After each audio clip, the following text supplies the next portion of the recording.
ভারতীয় তেলবাহী জাহাজের জন্য হরমুজ প্রণালী বন্ধ করে দিয়েছে ইরান। তবে শুধুমাত্র চীন এবং রাশিয়ার জাহাজের জন্যই কিন্তু এই হরমুজ স্ট্রেট খোলা থাকবে বলে জানিয়ে দিয়েছে তেহরান। বিশ্বের অন্য যে কোনো জাহাজ এই প্রণালী যদি পেরোনোর চেষ্টা করে তাহলে তাকে টার্গেট করা হবে। হুঁশিয়ারি দেওয়া হয়েছে ইরানের রেভলিউশনারি গার্ডের পক্ষ থেকে।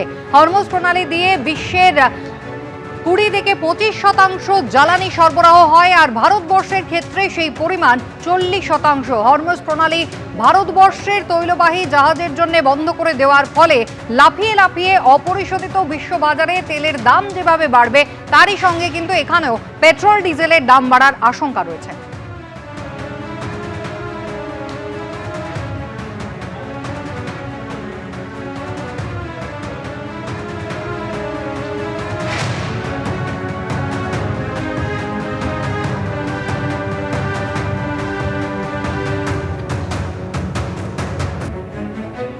এখন এই হরমুজ প্রণালী কতটা গুরুত্বপূর্ণ আমরা ছবির মাধ্যমে সেটা আপনাদের বোঝাবার চেষ্টা করি।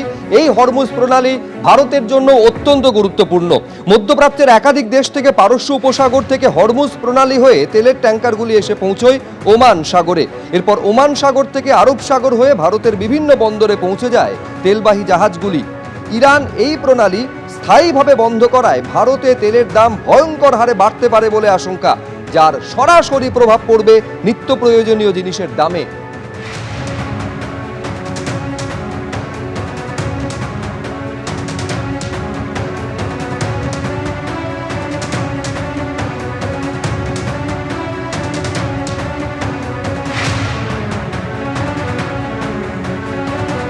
এখন যেহেতু হরমুজ প্রণালী বন্ধ করে দেওয়া হয়েছে, ফলে কতটা প্রভাব পড়তে পারে ভারতের ওপর, কতটা প্রভাব পড়তে পারে বিশ্ব অর্থনীতিতে, তার কারণ তেলের অপরিশোধিত তেলের দাম এবার লাফিয়ে লাফিয়ে বাড়তে শুরু করেছে। আন্তর্জাতিক সম্পর্ক বিশেষজ্ঞ রাজাগোপাল ধর চক্রবর্তী কি মনে করছেন দেখুন। এখন একটা সময় ছিল আমরা তেল এই অঞ্চল থেকেই কিনতাম, এখন হয়েছে কি আমরা ডাইভার্সিফাই করেছি, রাশিয়া থেকে কিনি।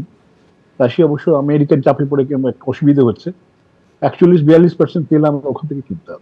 এরা হরমুজ প্রণালী ব্যবহার করে। আমরা যদি আফ্রিকা থেকে তেল কিনছি, গায়ানা থেকে তেল কিনছি, এরা অনেকেই কিন্তু হরমুজ প্রণালী ব্যবহার করে। তেল আমাদের যে গ্যাসটা বেশিরভাগই এখান থেকে আসে, বাইরের এই অঞ্চল থেকেই আসে, ন্যাচারাল গ্যাস এবং এলপিজি, সেটা আমাদের রিজার্ভও কিছু খুব একটা করার ব্যবস্থা নেই। সেই একটা সমস্যা কিন্তু হতে পারে। তেলের দাম যতদিন যুদ্ধ চলবে তেলের দাম তো বাড়বে বলা যেতেই পারে। তবে যেহেতু নিষেধাজ্ঞা আছে, ইরানের সঙ্গে উপরে আছে, রাশিয়ার উপরে আছে, এরাও চেষ্টা করবে যে কি করে তেলটা চোরাপথে বিক্রি করা যায়। আমাদের 80% তেল বিদেশ থেকে আনতে হয়, আমরাও চোরাপথে কিনবো, আমরাও নানানভাবে কি করে করা যায়, সে বুদ্ধি তো আমাদের আছে, সুতরাং আমরা কিনতে যাবো। সুতরাং অসুবিধা ভাবনার কোনো জায়গা নেই যে হরমুজ প্রণালী বন্ধ হয়ে গেলে আমাদের সব অন্ধকার হয়ে যাবে, হ্যারিকেনের নিচে সব কাজ করতে হবে, সেই দুশ্চিন্তার কারণ নেই। তেলের দাম বাড়বে, তেলের দাম বাড়বে, কিন্তু সব থেকে বড় প্রশ্ন হচ্ছে অ্যাভেলেবিলিটি। যেভাবে হরমুজ স্ট্রেট বন্ধ করার সিদ্ধান্ত নিয়েছে ইরান, শুধু চীন এবং রাশিয়ার জন্য তা খোলা থাকছে, ভারতবর্ষের ক্ষেত্রে কি হতে পারে? ভারতের জন্য যদি হরমুজ প্রণালী না খোলে তাহলে কিন্তু বড়সড় বিপদের আশঙ্কা রয়েছে। ভারতের কাছে কি পরিমাণ অপরিশোধিত তেল মজুত আছে এবং সেই মজুত করা অপরিশোধিত তেল দিয়ে কত দিনই বা চলতে পারে, এই নিয়ে কিন্তু সব থেকে বড় প্রশ্ন এখন সামনে। হরমুজ প্রণালী বন্ধ করা হচ্ছে গোটা পৃথিবীর জন্য, যেখানে চীন আর রাশিয়া শুধু বাদ। ইরান কিন্তু স্পষ্টই জানিয়ে দিয়েছে, এবং এই হরমুজ প্রণালী যার উপরে ভারতবর্ষের অপরিশোধিত তেলের ভান্ডারের অন্তত 40 থেকে 45% সাপ্লাই আসে, সেই জায়গা যখন বন্ধ হয়ে যাচ্ছে, ভারতের ভাড়ারে কি পরিমাণ অপরিশোধিত তেল মজুত আছে আর তা দিয়ে কত দিনই বা চলতে পারে, বিস্তারিত জানবো। রাজশ্রী দত্তগুপ্ত রয়েছেন আমাদের সঙ্গে। রাজশ্রী, দেখো, এখনো পর্যন্ত যা বলা হচ্ছে যে ভারতের কাছে 100 মিলিয়ন ব্যারেল অপরিশোধিত তেল মজুত আছে, যা দিয়ে 40 থেকে 45 দিন পর্যন্ত ভারতের যা তেলের চাহিদা, সেই চাহিদা মেটানো সম্ভব হবে। যদি হরমুজ প্রণালী এইভাবেই বন্ধ থাকে তাহলে কিন্তু 1 থেকে 1.5 মাস, 30 থেকে 45 দিন পর এই ভারতবর্ষের যে অসীম চাহিদা তেলের, প্রায় 88% অপরিশোধিত তেল আমদানি করতে হয় ভারতকে, সেই চাহিদা মেটানো কিন্তু সংকটের মুখে পড়বে, এটা অবশ্যম্ভাবী বলা যায়। হরমুজ প্রণালী খুলে গেলে একরকম, যদি না খোলে তাহলে এখনো পর্যন্ত হিসেব মতন 100 মিলিয়ন ব্যারেল ক্রুড অয়েল অর্থাৎ অপরিশোধিত তেল এটা মজুদ আছে মানে ভারতবর্ষে রয়েছে, এবং যেগুলো যে সমস্ত জাহাজে করে এই তেল আসে, যে জাহাজগুলো বেরিয়ে এসেছে সেই জাহাজগুলো দেশের অভিমুখে আসছে, সেই সবটা ধরে 40 থেকে 45 দিন পর্যন্ত চাহিদা মেটানোর তেল এই মুহূর্তে ভারতবর্ষের আছে। কিন্তু হরমুজ প্রণালী যদি এইভাবে বন্ধ থাকে তাহলে আগামী দিনে যে একটা সংকট আসতে চলেছে সেটা বিশেষজ্ঞরা বলছেন। সেক্ষেত্রে একটা সময়কালের জন্য কিন্তু প্রচুর বেশি টাকা দিয়ে আমদানি করতে হবে তেল, এবং সেটাতে বোঝাই যাচ্ছে স্পষ্টভাবে যে দেশের তেলের দাম বাড়বে। আর তেলের দামের সঙ্গে যেহেতু সমস্ত নিত্য প্রয়োজনীয় সামগ্রীর একটা প্রত্যক্ষ যোগাযোগ থাকে, সেজন্য যেই বাজারে বিভিন্ন বিষয়ে বিভিন্ন জিনিসের দাম সেটার সঙ্গে সঙ্গে বাড়বে, এটাও কিন্তু অবশ্যম্ভাবী হয়ে যাচ্ছে। কারণ হরমুজ প্রণালী এমন একটা জায়গা যেখান দিয়ে এই তেলের আমদানি হয় এবং জাহাজগুলো সেইখান দিয়েই আসে।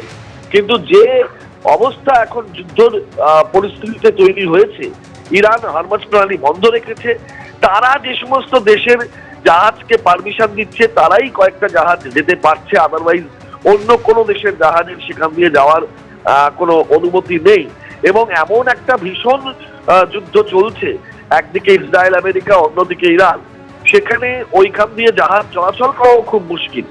সেই জায়গা থেকেই কিন্তু এই যে তেলের অপরিশোধিত তেলের কতটা স্টক ভারতের রয়েছে সেই হিসাব এখন চুলচেরা ভাবে করা হচ্ছে। কারণ কতদিন পর্যন্ত তেলের চাহিদা টানা যাবে সেটাই হচ্ছে সবচেয়ে বড় বিষয়। এবং এই অপরিশোধিত তেল যদি না আনা যায় বা যদি ঘুর পথে আনতে হয় তাহলেও খরচ বাড়বে, এবং খরচ বাড়বে মানেই আমদানির খরচ বাড়া মানে তেলের দাম বাড়া, তেলের দাম বাড়া মানে নিত্য প্রয়োজনীয় সামগ্রীর দাম বাড়া। সেইভাবে একটা অর্থনৈতিক একটা সংকট এই তেলের আমদানির সঙ্গে জড়িয়ে থাকে। সেই জায়গা থেকেই একটা উদ্বেগ কিন্তু তৈরি হচ্ছে ক্রমশ। রাজস্বী, ধন্যবাদ। কুসুমিতা, অর্থাৎ বুঝতে পারছেন যে মাত্র 40 থেকে 50 দিন ভারত চালাতে পারবে, যে পরিমাণে অপরিশোধিত তেল এই মুহূর্তে মজুত রয়েছে ভারতের কাছে। সংবাদ মাধ্যম সূত্রে খবর যে 100 মিলিয়ন ব্যারেল অপরিশোধিত তেল এই মুহূর্তে ভারতের কাছে মজুত রয়েছে। হরমুজ প্রণালী যদি এক্ষুনি না খোলা হয় তাহলে কিন্তু 1 থেকে 1.5 মাস পরে একটা বড় বিপদের আশঙ্কা করা হচ্ছে। আপাতত শুধু চীন এবং রাশিয়া তাদের জাহাজের জন্য ইরান দরজা খুলেছে হরমুজ প্রণালীর। এইটা খেয়াল রাখতে হবে, চীন এবং রাশিয়া সরাসরি ইরানের পাশে এসে দাঁড়িয়েছে, যার জন্য এই দুটি দেশের ক্ষেত্রে হরমুজ প্রণালী খোলা রেখেছে ইরান, বাকিদের জন্য বন্ধ। স্পষ্ট জানিয়ে দেওয়া হয়েছে কোনো জাহাজ বা ট্যাঙ্কার হরমুজ প্রণালীর ওপর দেখা গেলে সরাসরি হামলা চালানো হবে।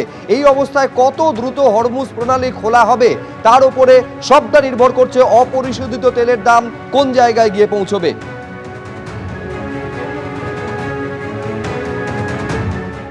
এবিপি আনন্দ, এগিয়ে থাকে, এগিয়ে রাখে।